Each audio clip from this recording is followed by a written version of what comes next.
Barcelona എന്ന football ക്ലബിൻ്റെ പ്രതാപകാലത്തിലെ ഏറ്റവും മികച്ച ടീമുകളിൽ ഒന്നായിരുന്നു MSN എന്ന മെസ്സിയും സുവാരസും നെയ്മർ ജൂനിയറും കളിച്ചിരുന്ന കാലഘട്ടം. ഈ മൂന്ന് പേരിൽ രണ്ടുപേരായ ലയണൽ മെസ്സിയും ലൂയിസ് സുവാരസും തങ്ങളുടെ യൂറോപ്പിലെ ഫുട്ബോൾ അവസാനിപ്പിച്ചുകൊണ്ട് ഇന്റർ മിയാമി എന്ന അമേരിക്കൻ ക്ലബിലേക്ക് കൂടുമാറി. ലൂയിസ് സുവാരസ് എത്തിയതോടുകൂടി ഫുട്ബോൾ ലോകം ചർച്ച ചെയ്ത ചൂടുള്ള വിഷയമായിരുന്നു നെയ്മർ ജൂനിയറും കൂടി ഇന്റർ മിയാമിയിലേക്ക് എത്തുമെന്നത്. ഇപ്പോഴത്തെ കോപ്പ അമേരിക്കയ്ക്ക് മുൻപായി അമേരിക്കയിൽ പ്രാക്ടീസ് സെഷനുകൾക്ക് എത്തിയ ലയണൽ മെസ്സി നൽകിയ അഭിമുഖത്തിൽ ലേഖകൻ ചോദിച്ച ചോദ്യം ഇങ്ങനെയായിരുന്നു: ഒരിക്കൽ കൂടി ഈ MSNനെ ഞങ്ങൾക്ക് കാണാൻ സാധിക്കുമോ, അതും ഇന്റർ മിയാമിയുടെ ജേഴ്സിയിൽ? ഉടൻ തന്നെ ലയണൽ മെസ്സി അതിന് ഉത്തരം പറഞ്ഞത് ഇങ്ങനെയാണ്: ഞാനും ലൂയിസ് സുവാരസും നെയ്മറും ചേർന്നൊരു വാട്സപ്പ് ഗ്രൂപ്പുണ്ട്. ഞങ്ങൾ പലപ്പോഴും അതിൽ ചാറ്റ് ചെയ്യാറുണ്ട്. നെയ്മർ വൃത്തിയായി തന്നെ സ്പാനിഷ് സംസാരിക്കുന്ന താരമാണ്.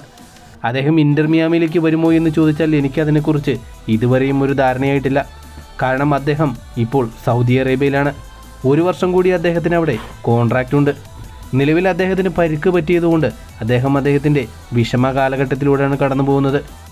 പക്ഷേ ഇപ്പോഴത്തെ സാഹചര്യത്തിൽ എനിക്ക് പറയാൻ സാധിക്കും, ഇപ്പോഴെന്തായാലും നെയ്മർ ജൂനിയർ ഇന്റർ മിയാമിയിലേക്ക് വരുന്നില്ല. ഭാവിയിലുള്ള കാര്യം എനിക്ക് അത്ര ഉറപ്പുമില്ല.